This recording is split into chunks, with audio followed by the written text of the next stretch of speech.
So good day, sir. Good day, everyone. For today's topic, it is about the genre analysis. And this is the third type of discourse analysis. And by the way, I am Meryl Eve P. Gagno together with my co-members, and later on, they will introduce themselves. So now, what is a genre analysis? So genre analysis, it is a way of studying different types of text or communicative styles, which are called genres. So example of genres are news article, email, stories, or advertisements. And by doing genre analysis, you should take note its structures, purposes, audiences, and conventions.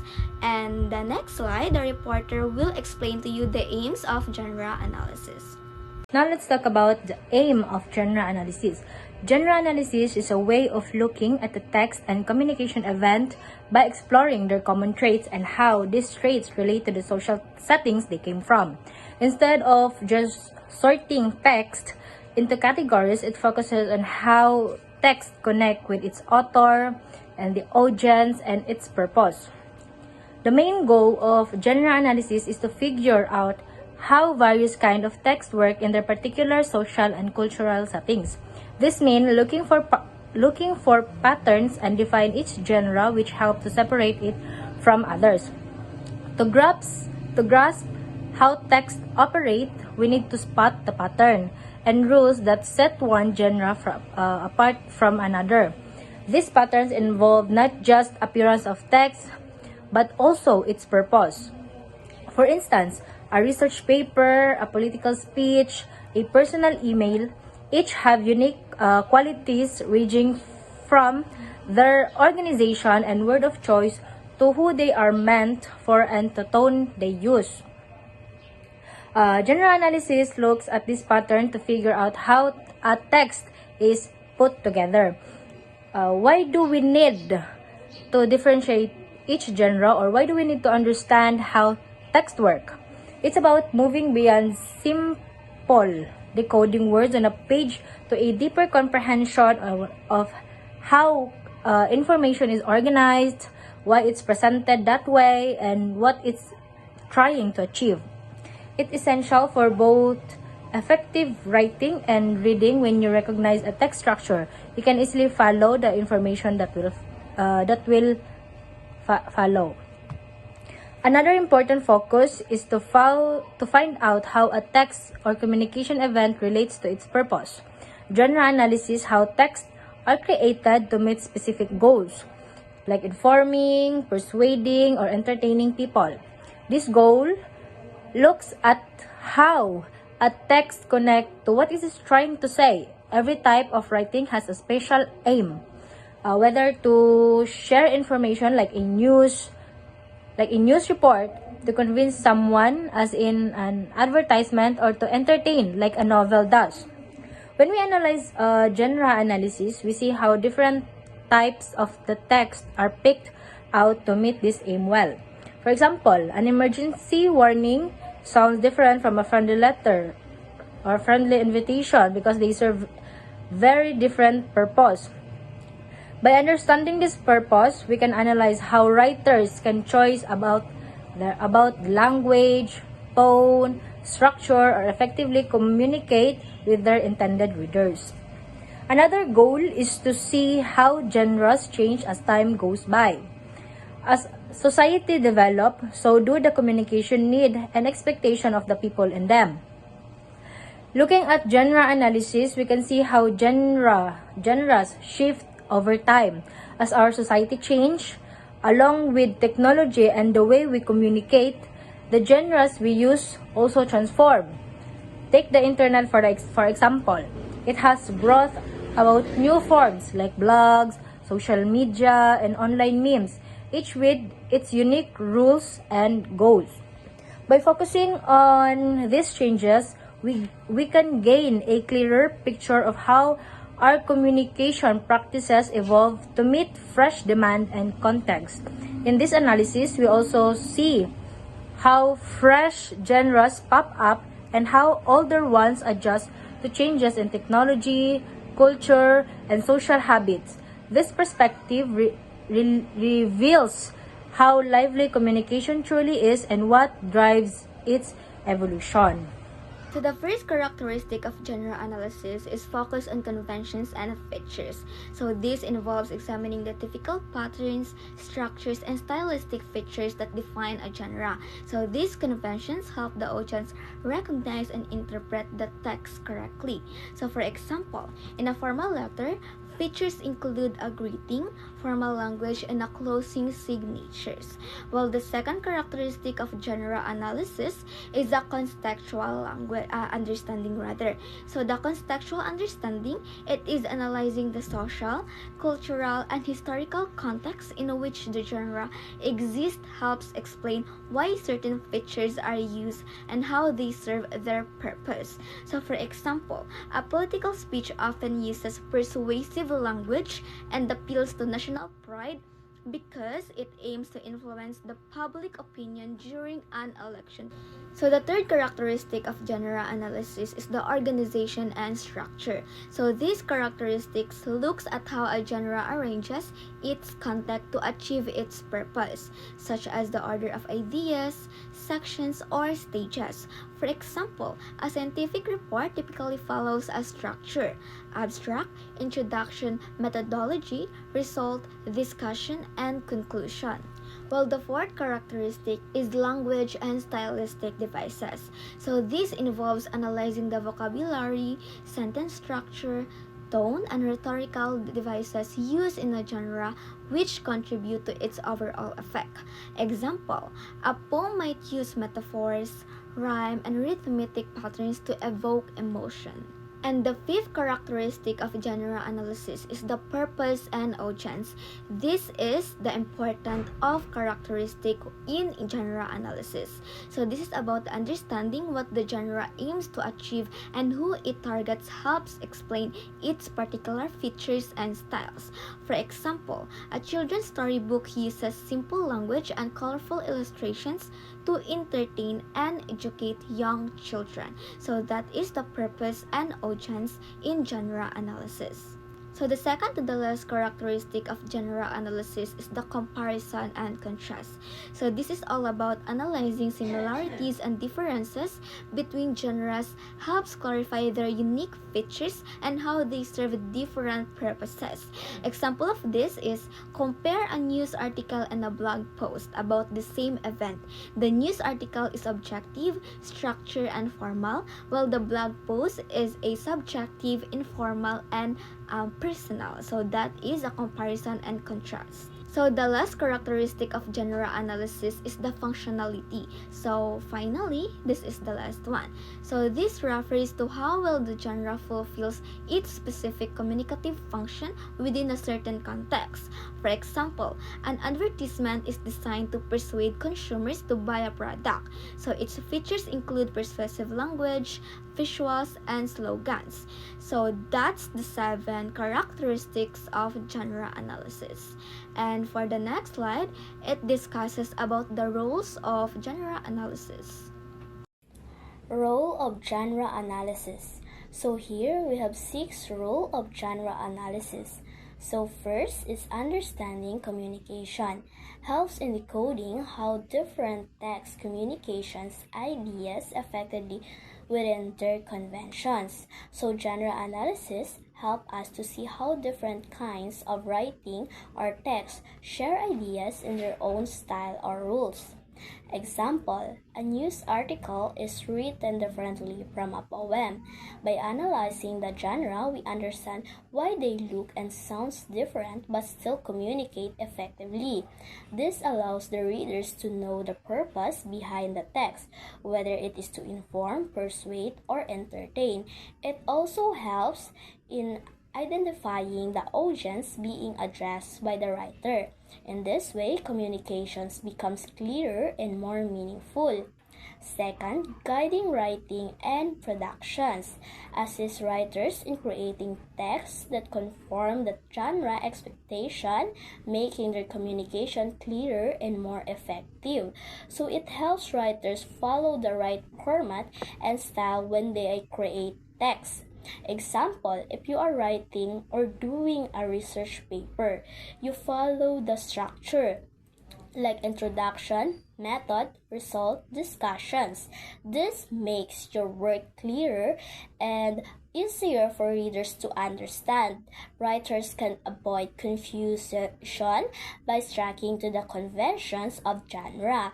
It also improves the credibility of their work because readers expect a certain style. In turn, their message becomes stronger and more effective.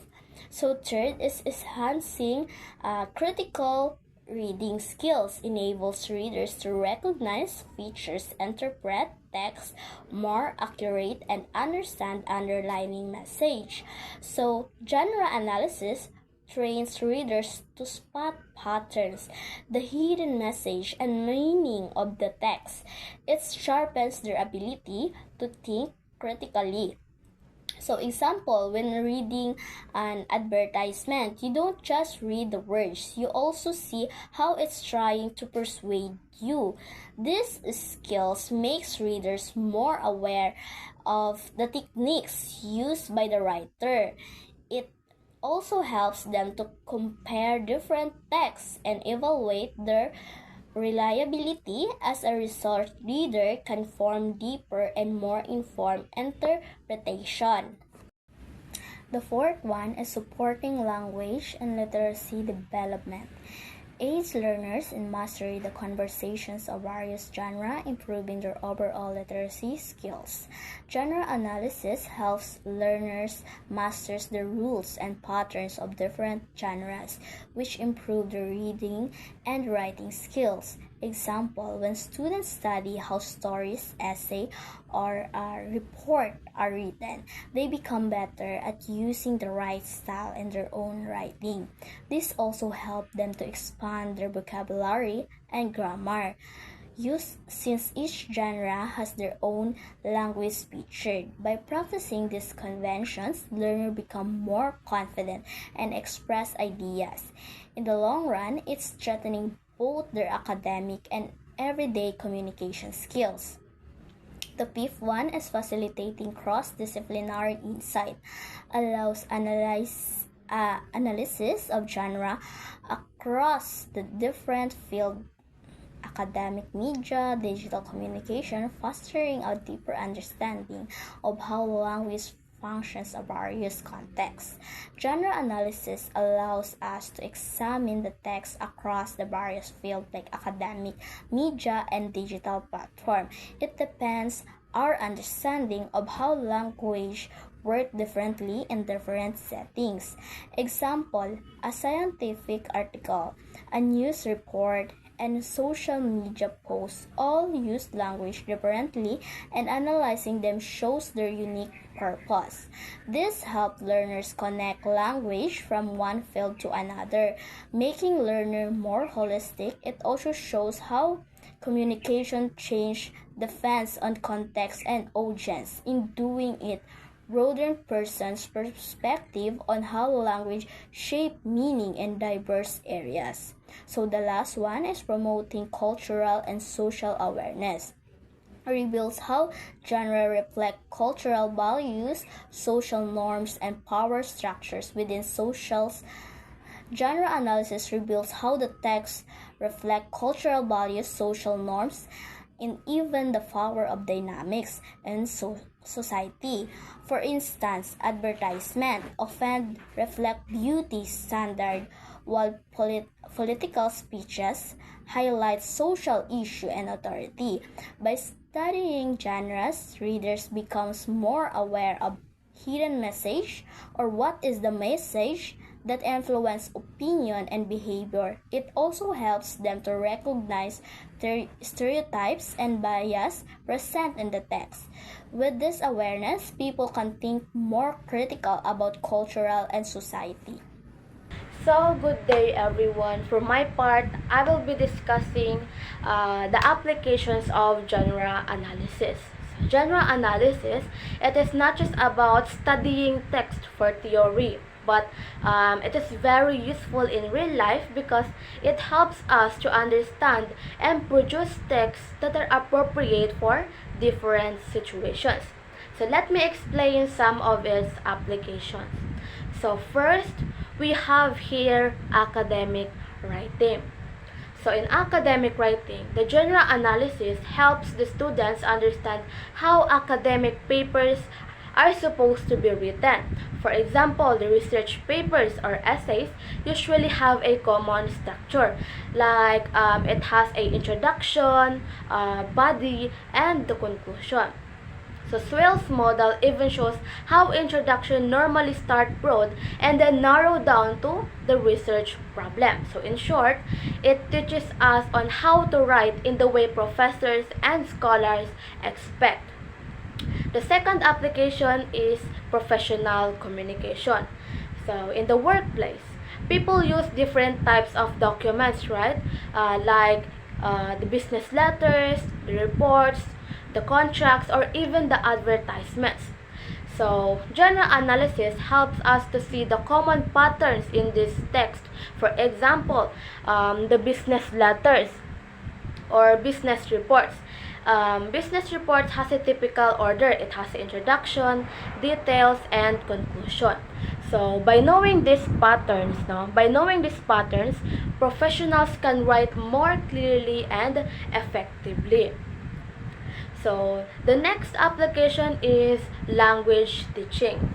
So in education, general analysis is very useful in ESP or English for specific purposes. So this means that the students learn English that is directly useful in their future jobs. For example, the nursing students practice writing case reports, while the engineering students practice technical reports. So by this, it helps the learners to focus on the kinds of text they will really use in real life. So the last application is media and digital genres.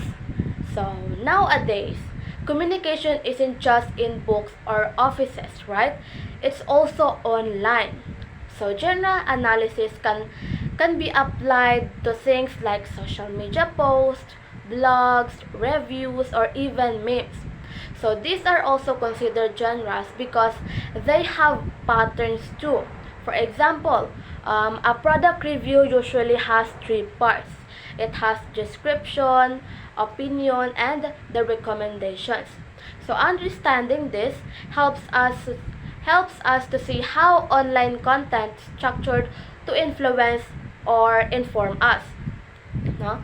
So overall, this genre analysis has many applications. So from academics to professional fields to language teaching and even in new digital genres. So it helps us to connect language with real life communication. So that's it for my part and thank you. Now let's move on to the importance of genre analysis. Genre analysis is not only about identifying the type of text, but also about understanding why it matters in communication. So it plays a big role in helping us to write, read, and communicate more effectively. So on this slide, I will explain some of the main reasons why genre analysis is important.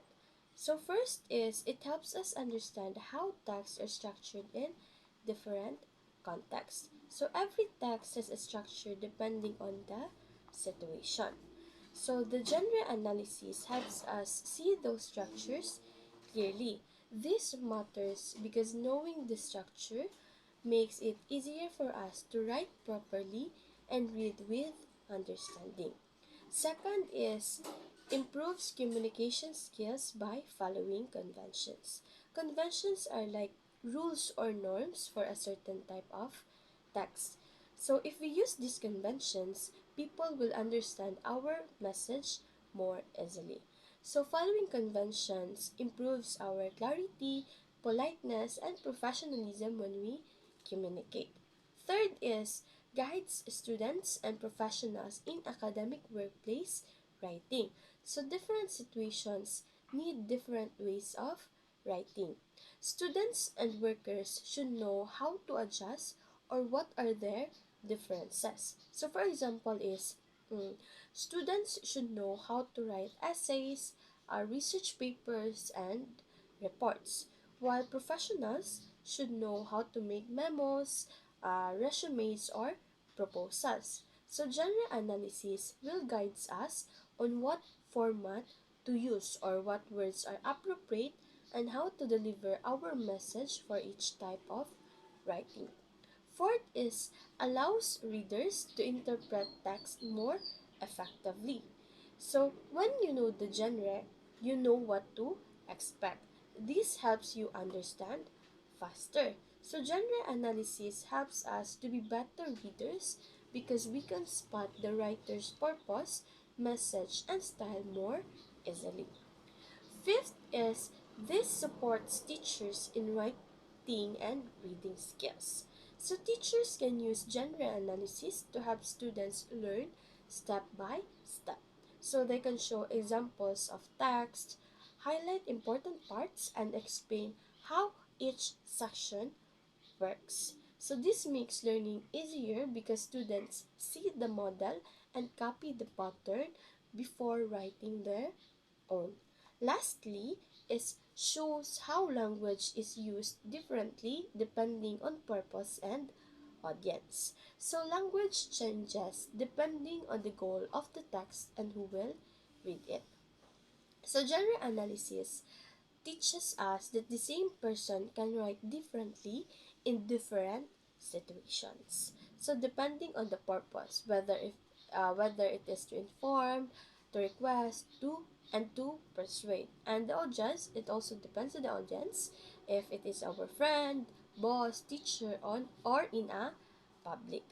So the genre analysis is important because it helps us understand how texts are organized, improves the way we communicate, and guides us in both school and professional writing. So it also makes the reading and teaching more effective and reminds us that language changes depending on the purpose and audience. Good day, everyone. So today, I will be talking about a very important topic in discourse analysis, which is the key components of genre analysis. So now, you may be wondering what exactly is genre analysis. So in simple terms, genre analysis is the study of different types of text and how they are shaped by their purpose, audience, context, structure, and other important features. So each genre, whether it is a speech, a news article, or a poem, or even a social media post, follows a certain patterns that make it recognizable. So understanding genre help us not only to become more critical readers, but also to become more effective writers and speakers. So let us go through the 8 components of genre analysis one by one.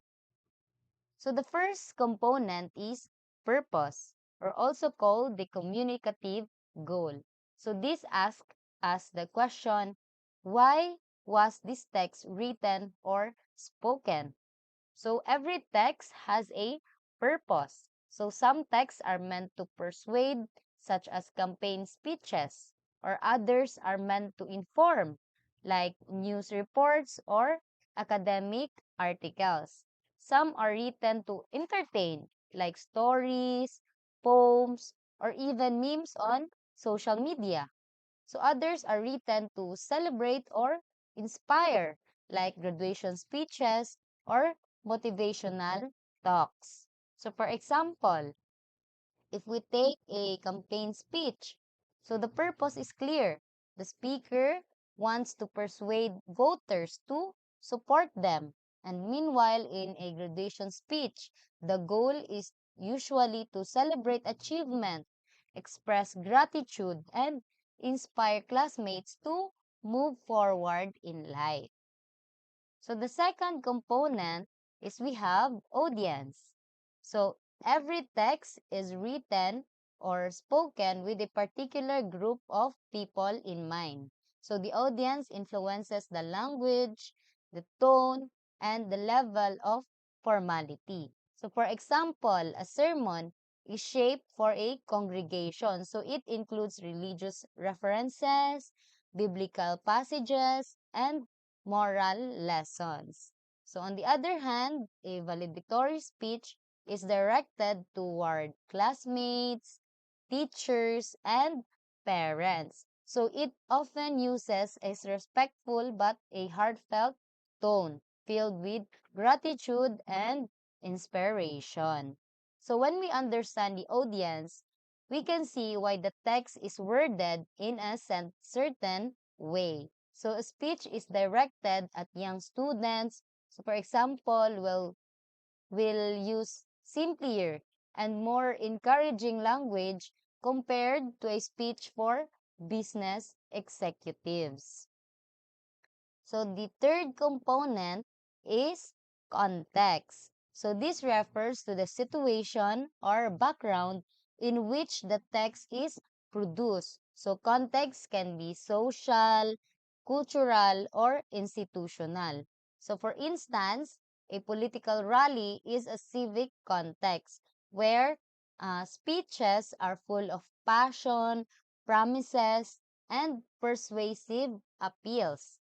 A graduation ceremony is a formal academic context where respect, gratitude, and inspiration are emphasized. And meanwhile, a casual conversation between friends reflects an informal social context where jokes, slang, and relaxed language are common.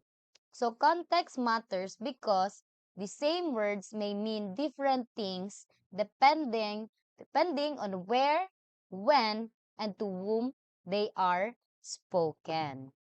And number four, or the fourth component, is we have structure, or also called the organization or moves of the text. So each genre has predictable stages that make it recognizable. For example, a valedictorian speech usually follows first opening, then second we have the reflection, and to be followed by the gratitude, the inspiration, and lastly the closing. For job application letter goes greeting, next is self-introduction, and next to be followed by the qualifications and closing. So a news article follows a headline, the lead, the body, and the conclusion. So the structure guides the audience through the message step by step. So without it, a text may feel disorganized or incomplete. So the fifth component is content, so which refers to the themes, issues, or values emphasized in the text. So this includes the types of information used, whether there are personal stories, data, quotations, humor, or life lessons. So for instance, a motivational speech often includes personal anecdotes, famous quotations, and themes like perseverance, courage, and hope. So on the other hand, an academic article includes research data, statistics, and critical analysis. So the choice of content reflects both the purpose of the text and the expectations of the audience. Number six, or the sixth component, is language features. So which focuses on how language is used in the text. So here we look at the first, the tone, whether it is a formal, informal, celebratory, persuasive, or academic. The second one, we have vocabulary, whether it is emotive, technical, or academic. Number three, the pronouns.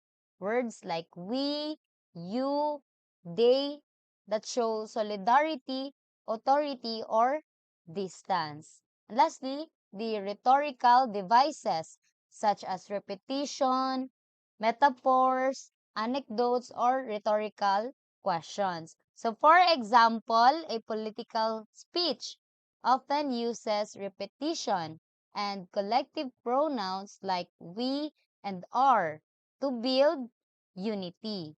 So a sermon may use metaphors or rhetorical questions to make the audience reflect. And number 7, or the 7th component, is style and delivery. So this differs depending on whether the text is spoken or written. So in spoken genres, delivery involves tone of voice, the pacing, the gestures, the eye contact, and even humor. So think about how a TED Talk uses storytelling, the pauses, and the hand movements to connect with the audience. In written genres, style appears through formatting, the headings, the citations, and the visual design. So an academic paper, for instance, follows strict citation rules, while a blog post may use emojis, casual tone, and pictures. So the style and delivery ensure that the message is not only clear but also engaging and memorable. And lastly, finally, the 8th component is conventions of the genre. So these are the rules or expectations to make a genre recognizable. So for example, a graduation speech is expected to thank teachers and parents, and leaving this out would break the convention. Excuse me. So a news article must present facts must present facts clearly and avoid personal bias, or if it contains too much opinion, it may lose credibility. Next one, also example, love letter is expected to be emotional and affectionate. If it were written in purely technical language, it would sound strange. So conventions help audiences immediately recognize the type of the text they are engaging with. So sometimes writers or speakers break conventions for creativity, but too much deviation can confuse or even disappoint the audience. And to summarize everything, the key concepts, or the key components rather, of genre analysis are: first, we have purpose, why the text was created. The second, we have audience, who the text is for. The third one is context, so the situation surrounding the text. Number 4, structure, how it is organized. Number 5, content, what themes or topics are included. Number 6, language features, how language is used. Number 7, style and delivery, how it is presented. And lastly, number 8, conventions, the rules or expectations of the genre. So by analyzing text through these 8 components, we gain a deeper understanding of not just what a text says, but how and why it communicates its message. So this makes us more critical readers, more effective communicators, and more mindful of the genres we encounter every day. So genre discourse analysis helps us see not just what a text says or what a text says, but how and why it says it based on its genre. So that's all. Thank you. Good day, everyone. Today I will be presenting a general discourse analysis of the graduation speech delivered by Romel Arubang. He is a top UPLB graduate on June 27, 2019. And let us first read his speech. Good morning, everyone. Honored guests, members of the faculty, my fellow distinguished graduates, class of 2019. Good morning and welcome. When I was informed by the graduate school to deliver a speech, I had a mixed emotions when I started writing this speech. I was clueless. I don't know what to share and talk about. Then, I settled by making it something from the heart. I can't tell you the absolute truth, but I can tell you what I believe in. This is my personal truth. I believe that all of us have a unique definition of life. All of us have different paths to take and different journeys to follow. All of us are different, and yet we all have one thing in common. We have our families. One way or another, we belong to one, and this is where I gained my truths. My family is far from typical, but mine is the perfect one for me. They are the foundations of my truth. They are the threads of my identity. Thanks to my grandmothers, Mama Bebing and Mama Bolet, I learned how to wake up early every day. School days were never good to me because I wanted some more time to sleep, but my grandmothers patiently prepared everything. They made my breakfast and tidied up my things. At that time, all of what they have been doing were a common thing for me. But now, I realize that all their sacrifices made of who I am today. I grew up in a place where the shore meets the rice fields. Lolo Carlito went to his rice field before sunrise with my childhood friend, his Carabao. After plowing the field all day long, he would greet me with a wide smile on his face and hug me with his muddy arms as if he was never tired. He is a very hardworking man and a jolly person as well. I became an agricultural engineer because of my grandfather. I saw his struggles growing up. Planting rice was never easy, but my grandfather was passionate in what he was doing. I remembered him saying, "Kung hindi ako magtatanim, ano ang kakainin ng mga tao?" I met so many farmers just like my grandfather, and they have the same stories. Stories of struggles but not giving up. I believe that it is high time to acknowledge every Filipino farmers for providing food for everyone and that they are one of the pillars of our country. My goal is to help the agricultural sector uplift the lives of our farmers. For my Lolo Carlito, thank you, and I am honored to be a farmer's grandson. My late grandfather, Papa Frank, and my mother, Mama Mitzi, are both overseas Filipino workers. I grew up only seeing them for a short period of time every year. They needed to work abroad to sustain our family. Through Papa Frank's sacrifices and support, I graduated in college. My mother gave birth to me when she was just 15, and because of that, I made a special bond with her. She is my best friend.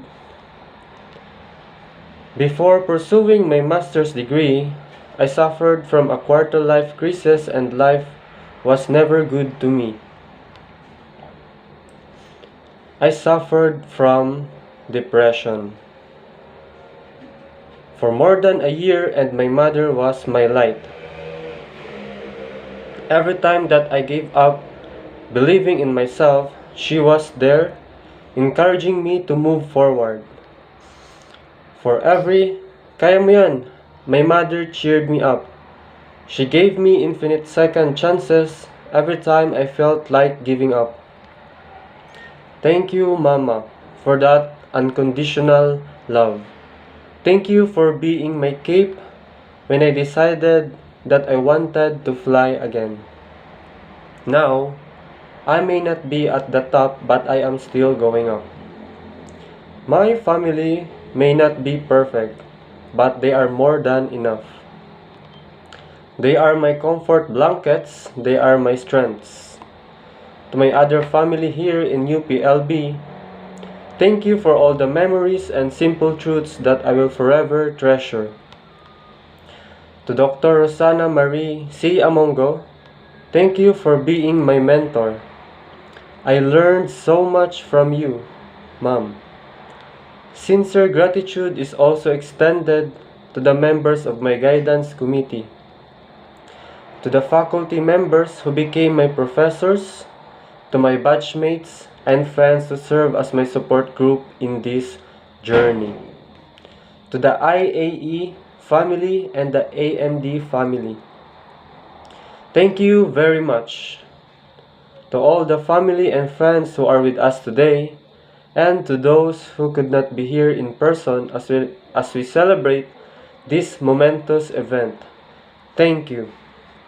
To my fellow graduates, the Master of Science graduating class of 2019, I challenge you to think of what your purpose is. What are your personal truths? I encourage you to think about your families every time you make a move. For every decision you make, think about your families. To those who have children, think of them. Think about their future. Make them your priorities, and you will never be in vain. Through the knowledge and experiences we have gained not only in our journey here in UPLB, but the entirety of our lives, I aspire that we could use it for the benefit of all. Upon the acceptance of our diplomas, we have the responsibilities to our society and to the world we are living in. I believe that we have the capabilities to uplift the lives of others. We could make ripples of change. We should aspire to be the forces that create good in this world for better future of mankind. So now, let us apply the different components of general discourse analysis. So I think the previous reporter mentioned that there are 8 components of general discourse analysis. So we have the purpose, the audience, context, structure, content, language features, delivery and style, and conventions of the genre. So now let's talk about the purpose, or what are the intended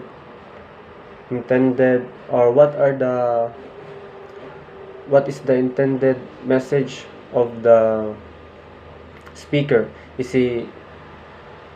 Does he want to inform? Is it to inform, to persuade, to motivate, to inspire, to argue, or to challenge? So in his speech, there are 3 main purposes of the speech. So we have number 1, to inspire. Second is to express gratitude.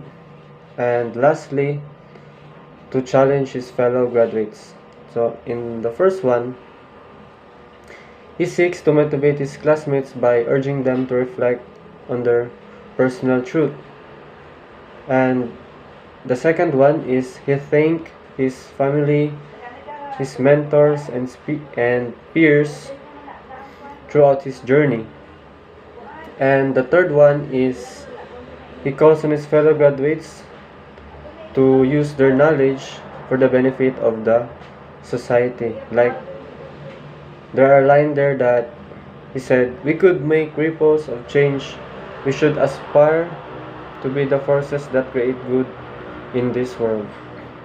So the second one is audience, or the receiver of his message. So there are multiple audiences here that is mentioned in his speech. So let's break it down into two, which are primary audience and secondary audience. And the primary audience is basically he addressed it to his fellow graduates or his fellow graduating class of 2019. And the secondary audience includes the family members, the faculty, the UPLB community, his mentors, distinguished guests, and we can see it here. This is clear from the very beginning of his speech. He said that, "Good morning everyone, honored guest, member of the faculty, my fellow distinguished graduates, class of 2019, etc." So he is aware of different groups and he addressed them individually. So that is the audience. We have the primary audience and secondary audience. So the third one is context. So what's the context of the speech? So basically the context is, he is giving a speech and it talks about the graduation ceremony at the University of the Philippines, Los Baños. It is a well-known, prestigious institution known for its agricultural programs. So the context is directly related to Filipino because he highlights he emphasizes the family, the sacrifices, and the community responsibility. For example, if you recall the story of his grandfather, the struggles as a farmer, and his grandfather said, "Kung hindi ako magtatanim, ano ang kakainin ng mga tao?" This statement portrays the reality or what is happening in rural life in the Philippines. It highlights the social value of agriculture. So the fourth one is structure. So how he organized the points there in this speech. Like he started with opening greeting, "Good morning everyone," etc. And then he went from formal greeting to personal reflection. Like he said, he had a mixed emotions and he settled it by making it something from his heart. And then sharing of personal truths, experiences, his lessons, and his family stories. And the next is his acknowledgements to his mentors, faculty, friends, and UPLB community. And in the last part, he challenged his fellow graduates. He challenged them to think, what is your purpose?